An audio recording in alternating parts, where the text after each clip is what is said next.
Guys, panoorin natin to si Kuya. Parang pro billiard player yata to eh. Parang ala Efren Bata Reyes ang datingan nitong taong. Oh, pambira oh. Talagang nililinisan pa. Ganyan daw pagka magagaling na player, kailangan eh malinis yung dadaanan ng bola kasi kahit konting dumi lang dyan o kaya mayroong insekto eh baka lumihis yung tira niya ng bola. Kaya panoorin natin to kung paano niya i-shoot yung number 9. Ayan na.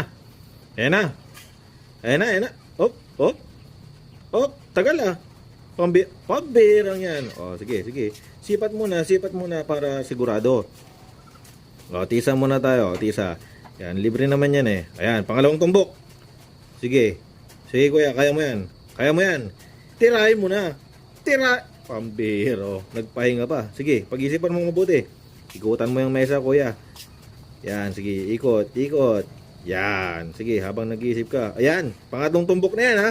Siguraduhin mo, pasok mo na yan. Sige, pambirang yan. Ayun na, duda ko ito na yun eh. Duda ko ito na yun.